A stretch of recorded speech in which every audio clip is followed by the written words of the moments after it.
Olá pessoal, meu nome é Keliane Santos e hoje estamos aqui para mais um vídeo sobre casos e crimes. Mas antes de iniciarmos o vídeo, eu gostaria de pedir para que, se você não for inscrito no meu canal, por favor, se inscreva, deixe o seu like, compartilhe. Assim o YouTube vai ver que é um conteúdo relevante e vai poder distribuir para o maior número de pessoas possíveis. E agora, vamos para o caso.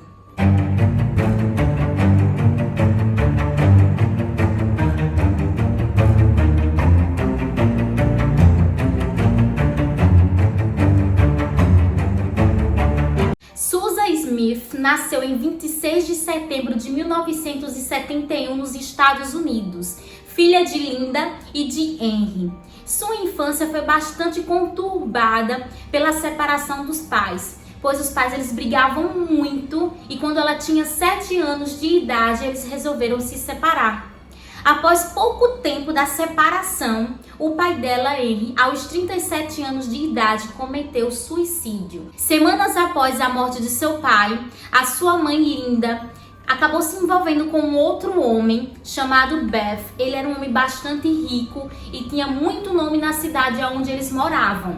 E ela, a Susan, mais seus 2 irmãos, se mudaram e foram morar na casa de Beth, em um outro bairro de classe média alta. Susan, ela se tornou uma criança muito introspectiva. A sua mãe, ela nunca foi boa em suprir as suas necessidades emocionais. Nunca foi uma mãe dedicada que procurou saber como a sua filha estava se sentindo. Então isso acabou fazendo com que ela se distanciasse cada vez mais da sua mãe, incluindo a questão do suicídio do seu pai, tendo uma ferida que jamais conseguiu cicatrizar. Durante a sua adolescência, Susan na escola se tornou uma menina de bastante popularidade.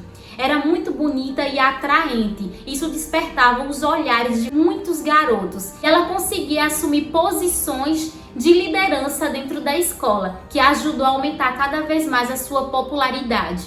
Só que Susan, ela carregava um segredo de família, que o seu padrasto Beth começou a abusar dela quando ela tinha 16 anos de idade. Uma das coisas que mais intriga nessa história toda foi a posição da mãe de Susan diante aos abusos que ela vinha sofrendo. A Susan, ela falou para a mãe dela o que estava acontecendo e falou também para o serviço social, que reportou ao seu padrasto e ele foi afastado da família durante algumas semanas. Só que depois voltou para o convívio normalmente e agia como se nada tivesse acontecido. Após a poeira baixar de tudo isso que ela fez e que ela contou, para as pessoas, ela foi castigada severamente por ter feito as denúncias. Que a mãe depois veio dizer que era apenas uns conflitos familiares e que não deveria ter sido exposto de forma alguma. Para a mãe dela, a posição social que ela estava tendo naquele momento parecia ser mais importante do que o bem-estar da própria filha. E com isso, os abusos acabaram acontecendo com mais frequência. Era como se o seu padrasto, diante de tudo isso, tivesse recebido carta branca para continuar cometendo os seus abusos.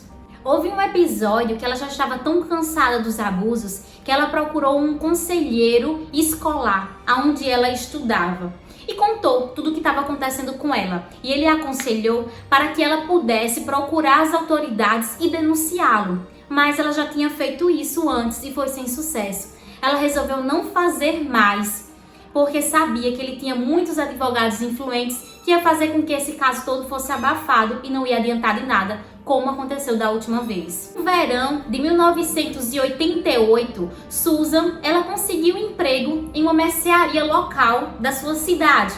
O que era para durar apenas uns 3 meses, acabou resultando em uma promoção. E ela, de uma pequena auxiliar, passou a ser contadora do estabelecimento. Nessa época em que Susan trabalhava neste estabelecimento, ela tinha relações com pelo menos 3 homens diferentes. Um que era um homem mais velho, que trabalhava no mesmo local que ela, que era casado. Um outro rapaz mais novo, que também trabalhava nesse local, e o seu padrasto. Diante de tudo isso que estava acontecendo nessas relações, Susan acabou ficando grávida, que logo depois ela veio a abortar o seu bebê. O caso que ela estava tendo com um homem mais velho, extraconjugal, acabou por ali. Ele disse que não queria mais nada com ela. E ela ficou muito triste mesmo, chegando até a tentar cometer suicídio e foi parar no hospital. E no hospital, ela confessou que também tinha tentado suicídio quando ela tinha 13 anos de idade. Nesse mesmo período, aquele outro rapaz mais jovem que trabalhava com ela, ele era noivo e estava prestes a casar com outra pessoa. Mas quando começou a se relacionar com Susan, ele gostou muito dela e rompeu o noivado dele para ficar com Susan. Susan logo engravidou e os dois resolveram se casar. Em 15 de março de 1991, eles se casaram e foram morar com a bisavó de David Smith. Eles não tinham condições de arcar com uma casa sozinhos. Então, por isso que eles foram morar na casa da sua bisavó. E os pais de David, naquele momento, estavam passando por uma situação muito difícil, porque eles tinham acabado de perder um filho mais novo, irmão de David, para uma doença bastante rara. Tudo isso 11 dias antes do casamento de David e Susan. Em maio de 1991, a perda do irmão de David para os seus pais foi bastante grande. E eles acabaram discutindo bastante e resolveram se separar. O pai dele tentou suicídio e sua mãe foi embora para outra cidade bem longe. David sofreu muito com tudo isso. Mas como Susan já vinha de uma família bastante conturbada e já sabia lidar com determinadas situações, foi a pessoa que acalentou seu marido neste momento difícil no qual ele estava passando. O dia 10 de outubro de 1991 era data muito feliz, pois foi aí que nasceu seu primeiro filho, Michael, filho de Susan e David. Era uma criança bastante esperada por eles e eles estavam muito felizes com a chegada do bebê na família. Susan era uma mulher bastante materialista e ela sempre queria as coisas do bom e do melhor. Como David não tinha condições de dar a ela pedia à mãe dela, porque a mãe dela era casada, com um homem rico, que era o seu padrasto, e tinha bastante condições. Então, ela pedia dinheiro à sua mãe para poder comprar as coisas que ela queria, que ela necessitava. Mas David, ele não gostava nada disso, porque toda vez que Linda, a avó de Michael, dava dinheiro a ela acabava entrando dentro da casa deles, fazendo com que ela pudesse ter um espaço grande dentro da vida deles, dando opiniões de como educar o filho. E isso foi desgastando cada vez mais, porque assim Susan acabava permitindo que a mãe dela ditasse as regras que ela devia seguir dentro da sua casa, com o seu marido e com o seu filho. Em março de 1992, Susan e David se separam.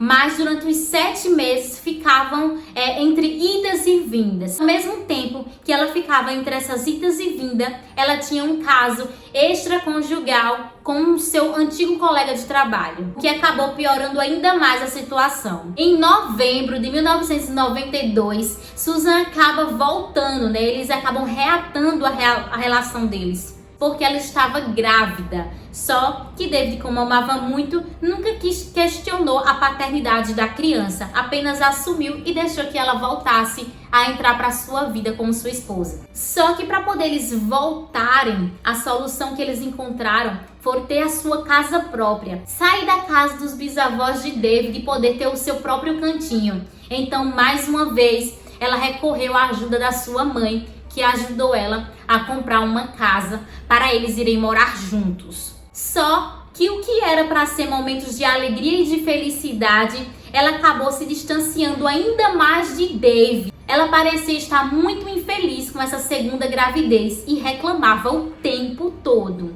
Susan não dava mais atenção ao David e acabou deixando ele cada vez mais de lado. E quando foi em 1993, ela começou a sair com um novo colega de trabalho. O seu segundo filho ele nasceu no dia 5 de agosto de 1993. E a partir dali, o casamento dela com David não estava mais tão legal. Então eles acabaram se separando mais uma vez. Apesar dessas idas e vindas com David, isso não fez com que eles se distanciassem dos seus filhos. Eles eram pais muito presentes no relacionamento com as crianças. Enquanto tudo isso acontecia, ela ainda trabalhava no mesmo local em que o seu marido trabalhava, seu ex-marido trabalhava.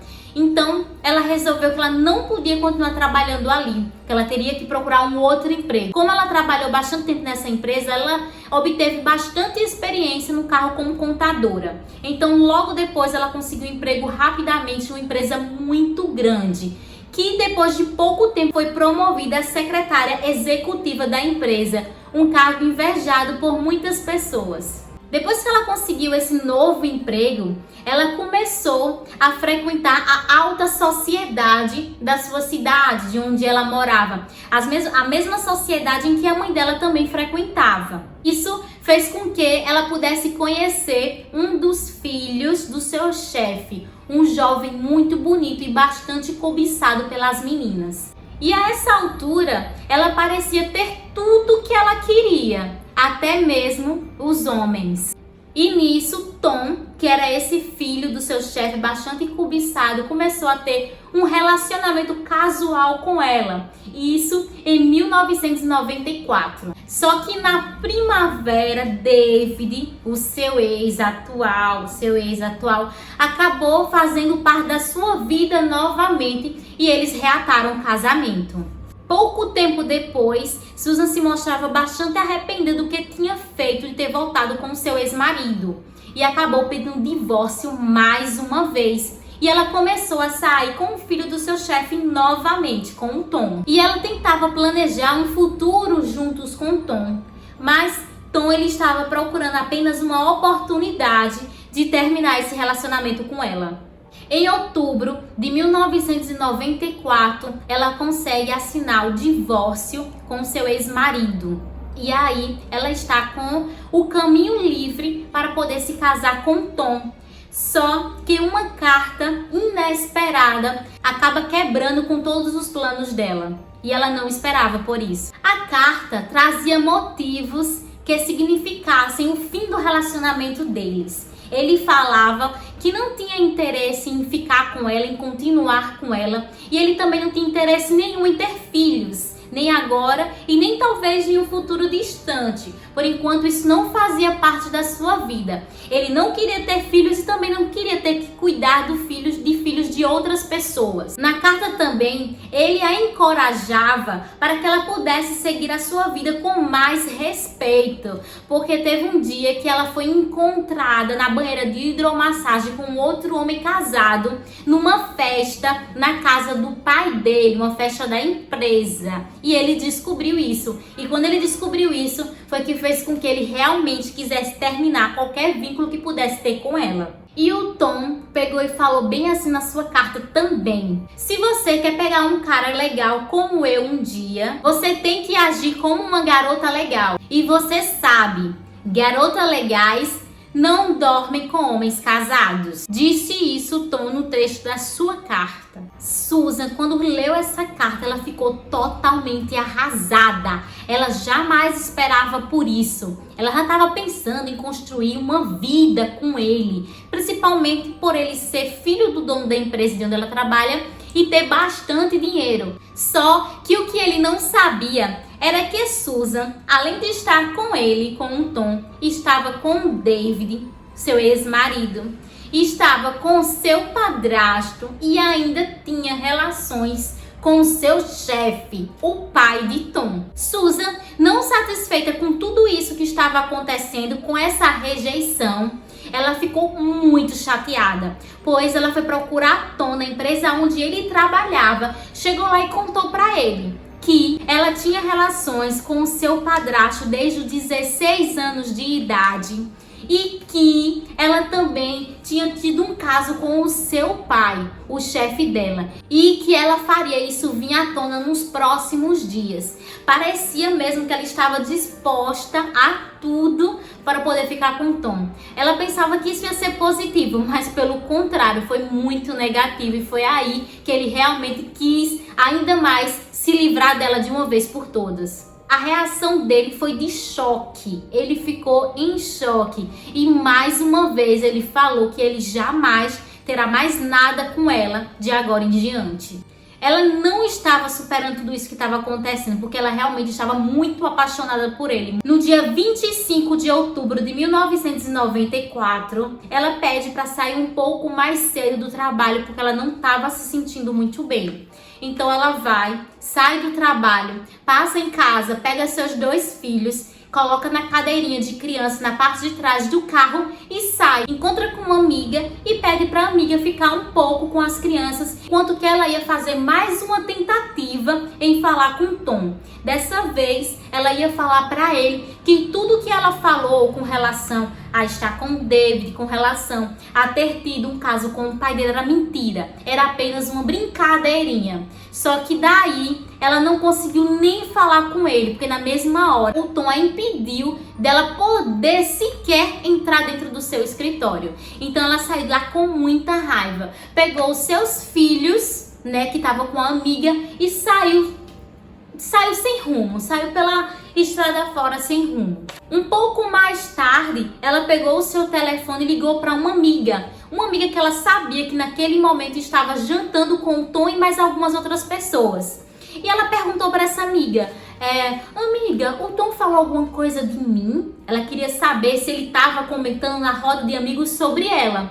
Mas a amiga pegou e disse, não, ninguém tá falando nada sobre você não aqui. Ninguém comentou nada. E aí ela desligou o telefone e ficou com mais raiva ainda. Daí ela continuou dirigindo. Aí chegou perto de um lago. Nesse lago, ela colocou o seu carro numa rampa, né? Numa rampa bem alta. E lá soltou o freio de mão, saiu do carro e ficou observando de longe o seu carro descendo a ladeira com os seus 2 filhos na cadeirinha de trás, presos, dormindo tranquilamente. Enquanto isso, ela ficou do lado de fora, só observando o seu carro descer e seus filhos sendo afogados dentro do carro. Depois que tudo isso aconteceu, ela ligou imediatamente para a polícia, acusando de que o seu carro tinha sido roubado com seus 2 filhos dentro que estavam dormindo. Ela deu as características de um homem negro, alto, falou camisa, falou roupa, deu várias características que na verdade não existiam. Isso foi para os jornais, foram para a televisão.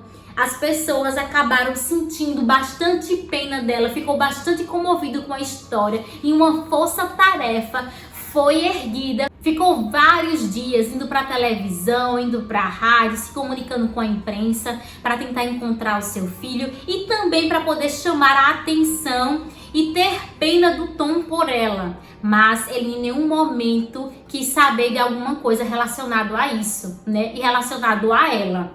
Então, o pai, né, o David, o pai das crianças, ficou desesperado procurando os filhos porque ele amava muito as crianças, muito mesmo.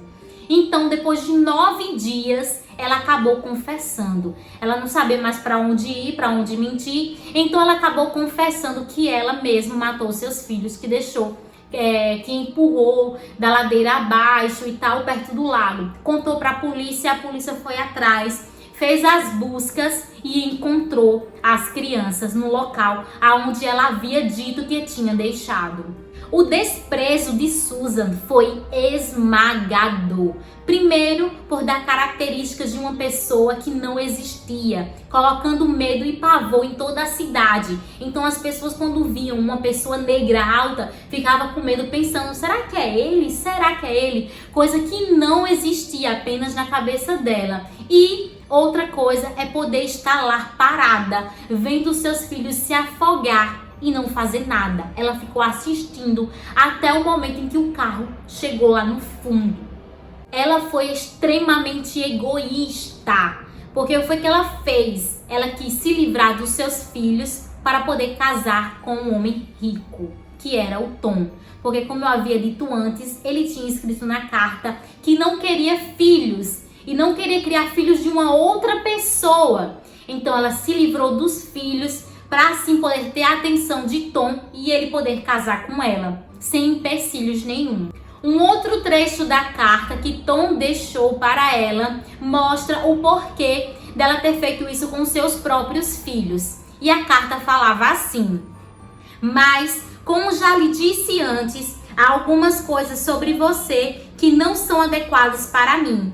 E sim, estou falando de seus filhos. Tenho certeza de que seus filhos são bons filhos, mas não importa quão bons eles possam ser. O fato é que eu simplesmente não quero filhos. Estes sentimentos podem mudar um dia, mas eu duvido. Mesmo antes de toda a confissão de Susan, os policiais já desconfiavam dela. Eles fizeram testes de polígrafo tanto com David, com o pai da criança, quanto com Susan.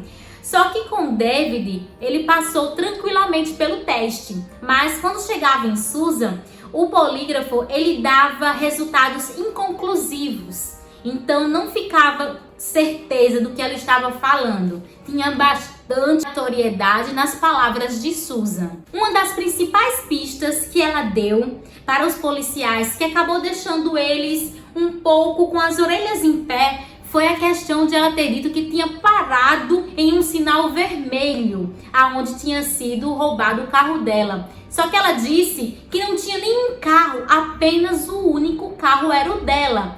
Então, se o único carro era o dela, nesse sinal, exclusivamente nesse sinal, ele não para, ele fica livre. Ele só ficaria vermelho se tivesse um outro carro que viesse do sentido oposto. Aí sim ele ficaria vermelho. Mas se não, não precisava parar. Ela poderia seguir tranquilamente sem parar o carro em lugar algum, já que a pista estava vazia. Então esse foi um dos principais pontos que a polícia questionou com relação a ela ter parado no lugar que não era para parar. Uma outra coisa que a polícia levantou era que durante as entrevistas que ela dava à televisão, ela se preocupava muito com a sua beleza, ela se preocupava muito se ela estava maquiada, como é que o cabelo estava, para poder se aparecer bonita e elegante diante das câmeras.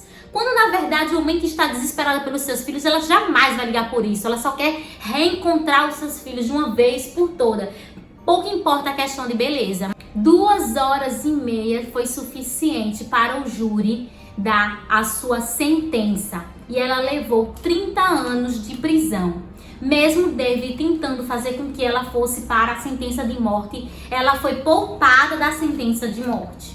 O seu padrasto, ele confessou ter abusado dela, durante a sua adolescência. Isso fez com que em 2025 ela pudesse recorrer e responder em liberdade às suas acusações. Só que David jurou em todas as vezes que ela tentar ter liberdade condicional, ele vai estar lá para tentar manter ela o maior tempo possível presa, que é quando ela teria 53 anos de idade em 2025.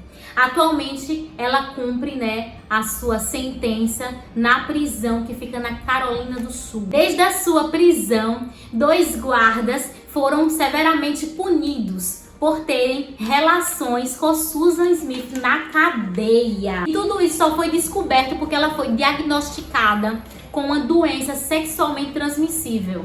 Então o caso de hoje foi esse. Deixa aqui nos comentários o que é que vocês acharam desse caso. E até uma próxima e tchau, tchau!